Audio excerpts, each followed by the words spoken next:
Vous entrez dans votre magasin d'électronique préféré, les lumières sont tamisées, la musique est entraînante, et là, devant vous, elle brille comme un diamant technologique. Une télévision OLED de dernière génération, 85 pouces, une résolution si nette que vous avez l'impression de pouvoir toucher les acteurs. Le prix affiche 2000 €.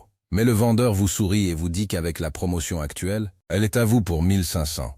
Vous vous dites que c'est l'affaire du siècle. Vous sortez la carte bleue, vous rentrez chez vous, et vous l'installez fièrement dans votre salon. Mais ce que vous ne savez pas encore, c'est qu'en 2026, le prix affiché sur l'étiquette n'est que le premier versement d'une facture que vous allez payer chaque jour, chaque heure et chaque minute où cette télévision sera branchée chez vous. Aujourd'hui, on ne se contente pas d'acheter un écran. On signe un contrat avec une machine de surveillance ultra sophistiquée qui transforme votre vie privée en une mine d'or pour les entreprises. Le vrai prix que vous payez, ce n'est pas de l'argent, c'est votre liberté numérique. Bienvenue dans l'envers du décor de l'industrie des Smart TV en 2020. Pour comprendre pourquoi votre téléviseur est devenu un espion de salon, il faut regarder la réalité économique des fabricants.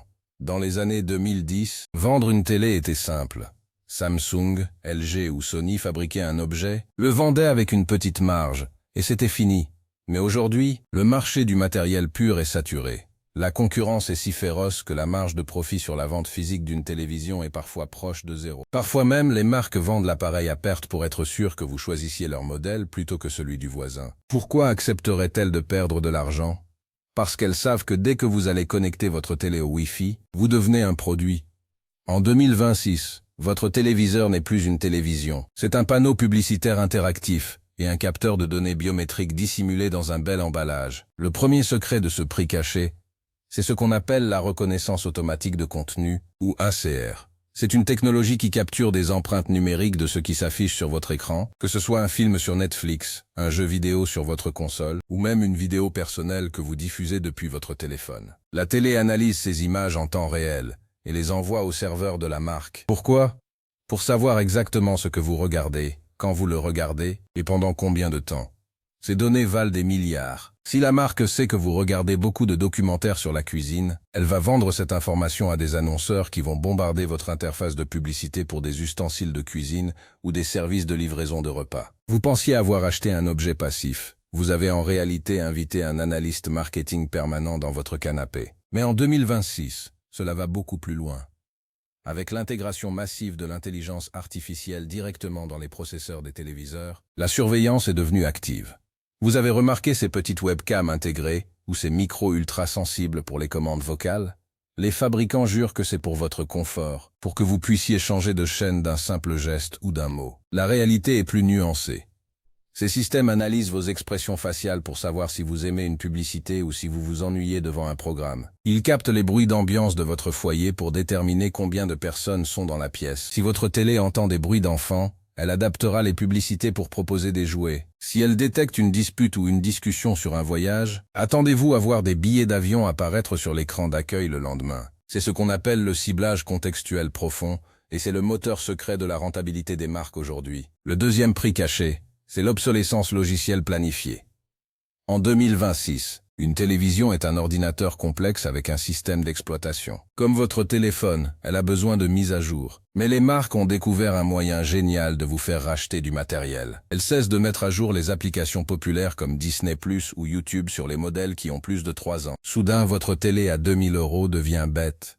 Les menus ralentissent, les applications plantent, et on vous suggère gentiment que le nouveau modèle dispose d'un processeur IA 3 fois plus rapide. Ce n'est pas que votre ancienne télé ne peut plus fonctionner, c'est que la marque a décidé qu'elle ne devait plus être fluide. Vous payez donc le prix d'un produit que vous ne possédez jamais vraiment. Vous le louez simplement à la technologie jusqu'à ce que le fabricant décide qu'il est temps de vous faire repasser à la caisse. Parlons ensuite de l'interface utilisateur.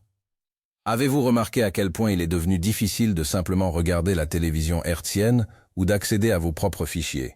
L'écran d'accueil est saturé de recommandations, de films mis en avant et de bannières publicitaires. Ce n'est pas un hasard. Chaque pixel de votre écran de démarrage est à vendre. Les services de streaming paient des redevances massives aux fabricants pour avoir leur bouton dédié sur votre télécommande ou leur logo sur la page principale. En 2026, la télécommande est devenue un champ de bataille marketing. Vous payez pour un appareil, mais le fabricant continue de percevoir des loyers sur chaque mouvement de votre pouce. C'est un modèle économique de péage permanent. Si vous voulez un écran propre et sans pub, il faut souvent se tourner vers des moniteurs professionnels qui coûtent 3 fois plus cher pour la même taille d'image. C'est la taxe sur le silence visuel. Il y a aussi la question de la consommation d'énergie cachée. Les Smart TV modernes ne s'éteignent jamais vraiment. Elles restent dans un état de veille profonde, connectées au serveur de la marque, prêtes à recevoir des instructions ou à envoyer vos rapports de données pendant que vous dormez. En 2026, avec l'explosion des tarifs de l'électricité, cette consommation passive représente une somme non négligeable à la fin de l'année. Multipliez cela par les millions de foyers, et vous comprenez que le réseau électrique mondial est sollicité juste pour que votre télé puisse continuer à vous espionner en silence. C'est un coût environnemental et financier que personne ne mentionne au moment de l'achat en magasin. Le plus inquiétant dans ce nouveau contrat social avec les marques, c'est la revente de vos données à des tiers dont vous n'avez jamais entendu parler. Les courtiers en données, ces entreprises de l'ombre, achètent les informations provenant de votre téléviseur pour construire votre profil complet. Ils savent quel est votre niveau de revenu estimé, vos opinions politiques probables en fonction des chaînes d'information que vous regardez, et même votre état de santé supposé. Si vous regardez souvent des émissions sur des maladies spécifiques, cette donnée peut finir, par des chemins tortueux, dans les bases de données d'entreprises qui évaluent les risques. En 2026, la frontière entre votre écran et votre vie privée est devenue totalement poreuse. Vous payez le prix fort d'une mise à nu psychologique totale. Et alors, pourquoi acceptons-nous cela? Pourquoi continuons-nous à acheter ces marques?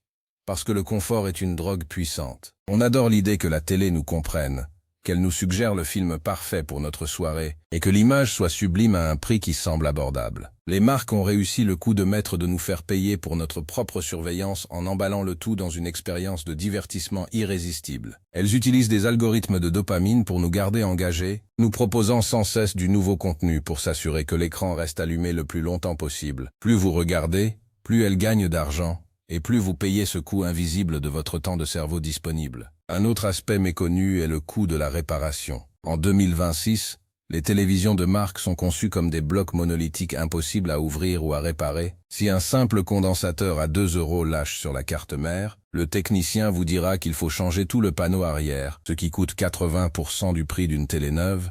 Les marques verrouillent les pièces détachées et utilisent des vis propriétaires. Elles veulent que le produit soit jetable. Ce coût caché pour l'environnement est catastrophique. Les déchets électroniques s'accumulent, mais pour le fabricant, une télé réparée est une vente perdue. Vous payez donc le prix d'un objet qui est programmé pour finir à la décharge dès le moindre petit souci technique. C'est une insulte à l'intelligence du consommateur, mais c'est la norme industrielle imposée par les géants du secteur. On peut aussi évoquer la prix taxe de l'écosystème. Si vous achetez une télé Samsung, elle vous poussera à acheter un téléphone Samsung pour que la connectivité soit optimale. Si vous avez une Sony, on vous dira que seule leur barre de son peut exploiter pleinement le potentiel audio de l'écran. Une fois que vous êtes entré dans la boucle, il est très coûteux d'en sortir. Les marques créent des jardins fermés où chaque nouvel achat renforce votre dépendance aux autres produits de la gamme. En 2026, on ne choisit plus une télévision pour la qualité de ses noirs ou la fidélité de ses couleurs. On choisit son camp technologique.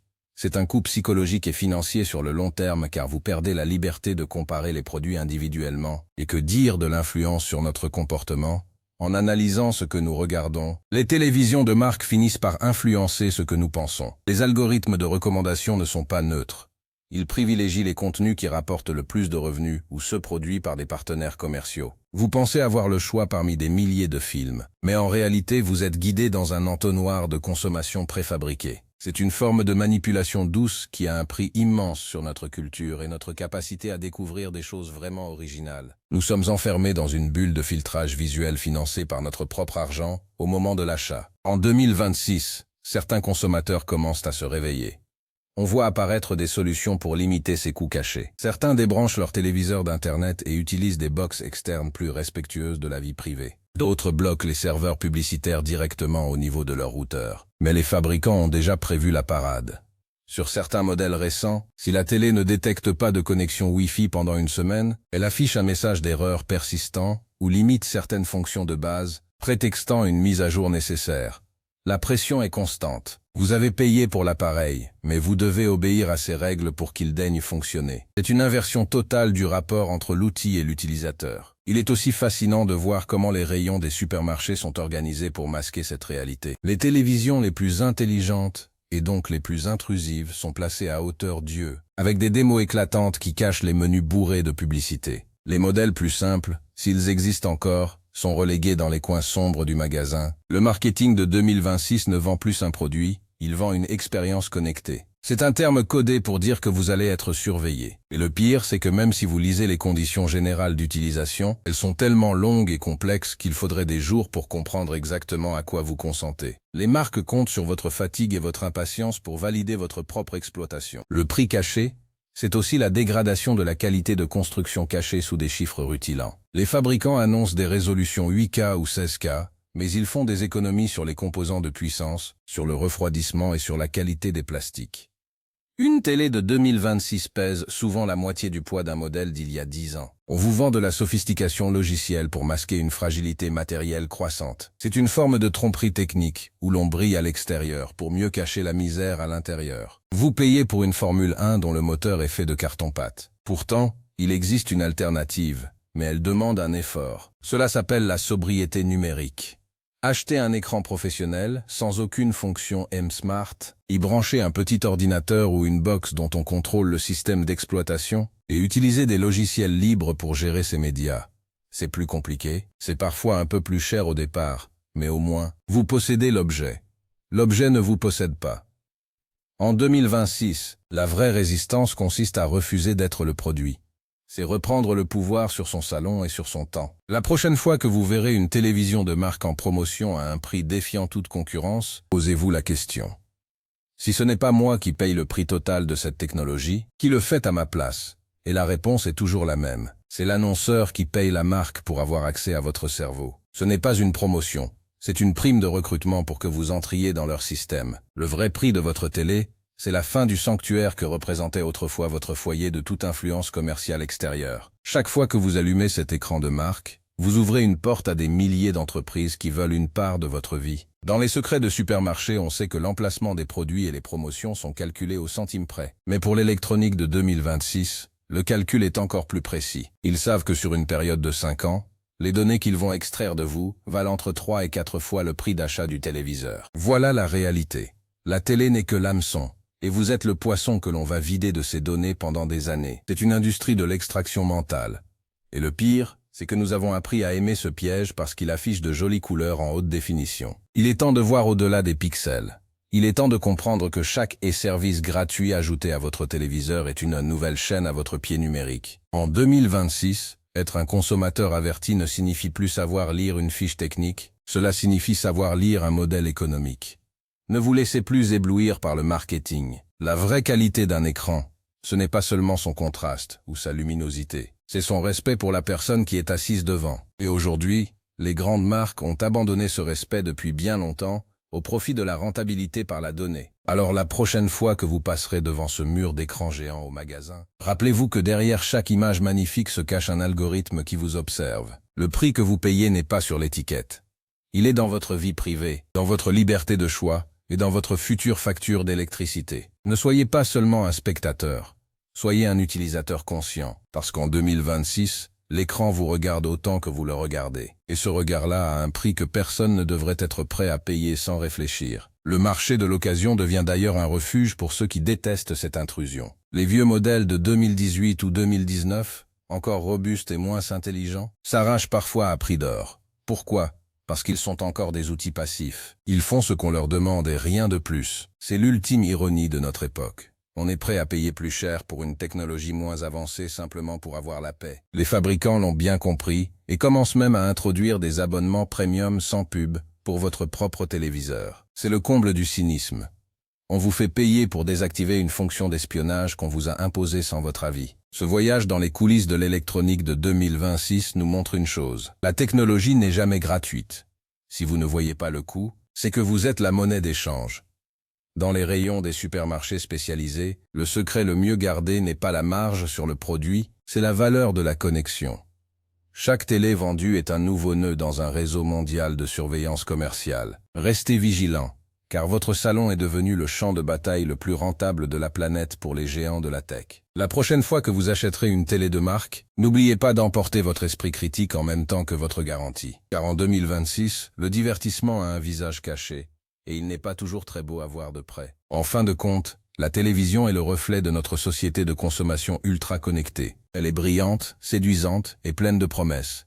mais elles cachent une mécanique impitoyable de contrôle et d'exploitation. Se réapproprier ces objets, c'est reprendre un peu de notre humanité face à la machine. Ne laissez pas une boîte de plastique et de verre dicter vos habitudes ou analyser vos émotions. Soyez le maître chez vous, pas l'invité de votre propre matériel. C'est la seule façon de vraiment sortir gagnant de cette affaire. Le prix caché n'est une fatalité que si on refuse de le voir. Maintenant que vous savez, le choix vous appartient.